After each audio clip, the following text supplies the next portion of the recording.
বাধ্যবাধকতা আছে। সঙ্গত কারণে আজকে আমি এসেছিলাম মাজার জিয়ারত করতে। মাজার শরীফ জিয়ারত করে একটু চিন্তা করেছি এই আমাদের এই অঞ্চলের যারা শ্রমজীবী রয়েছেন, যারা শ্রমিক রয়েছেন, যারা মেহনতি মানুষ রয়েছেন, আপামর জনতা রয়েছেন এবং আবাল বৃদ্ধ বনিতা যারা রয়েছেন, আমার দিদিমারা যারা রয়েছেন, ভাই বোনেরা যারা রয়েছেন, প্রত্যেকের সাথে জাস্ট আমি কাকতালীয়ভাবে একটু রুট দিয়ে একটু গমন করার ইচ্ছা করেছিলাম, তাই নয় কি? তো সেই জন্য আমি অত্যন্ত আনন্দিত হয়েছি যে আজকে দাঁড়াগাঁওয়ে আমি এখানে পৌঁছার পর দেখলাম যে আমার মনের অজান্তে, অ্যাকচুয়ালি আমি কিন্তু ভাবিও না যে কোথায় থেকে ওনারা খবর পেয়েছেন আমি এই রাস্তায় ঢুকছি এবং আসতেছি। তো সেই দৃষ্টিকোণ থেকে ওনারা আমাকে যেই রকমভাবে রিসিপশন করেছেন এবং আমাকে যেভাবে কাছে টেনে নিয়েছেন, আমার হৃদয়ের অন্তঃস্থল থেকে এই এলাকাবাসীকে আমার অন্তঃস্থল থেকে মোবারকবাদ জানাচ্ছি।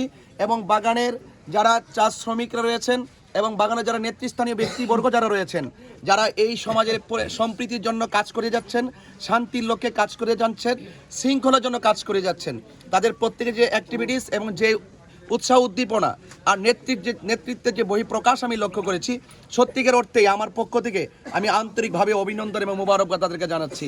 এবং আমি এসেছি, আপনারা আমার জন্য খাস করে দোয়া করবেন, আশীর্বাদ করবেন।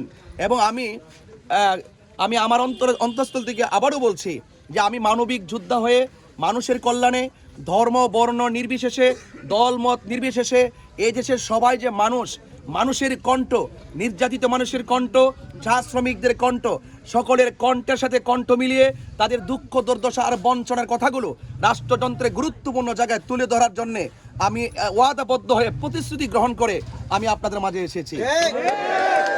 সেই জন্য আমি আপনারা আমার প্রতি যে দোয়া দিচ্ছেন এবং ভালোবাসা দিচ্ছেন, সেই ভালোবাসার মূল্য, সেই ভালোবাসার প্রতিদান যেন আমি আপনাদের সেবার মাধ্যমে দিতে পারি এবং আপনাদের সুখে দুঃখে পাশে থেকে যেন আমি সবসময় দিন কাটাতে পারি এবং আপনাদের মাঝে যেন সবসময় থাকতে পারি। আপনারা সবাই ইনশাল্লাহ, এই বাংলাদেশ একটি সম্প্রীতি বান্ধব দেশ, এই দেশের সবাই যার যার সহাবস্থানে বাস করবে, এই দেশের সবাই যার যার ধর্ম স্বাধীনভাবে পালন করবে।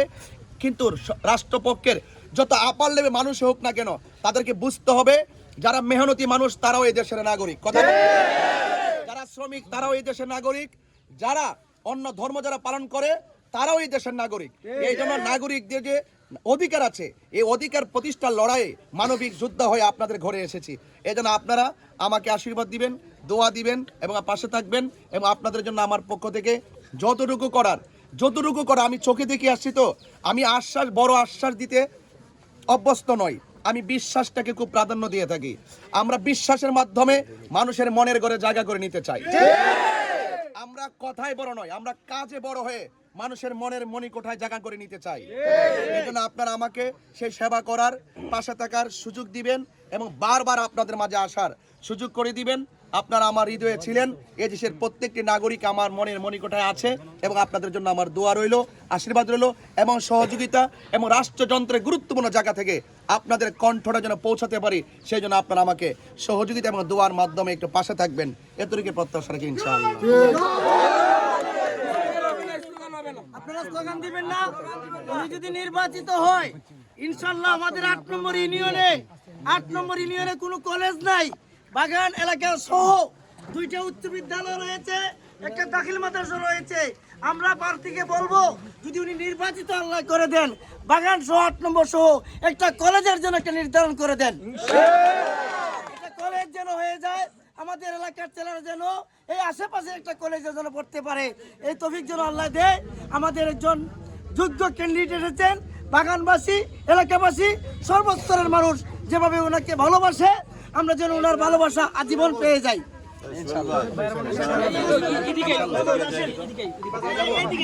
আচ্ছা ঠিক আছে।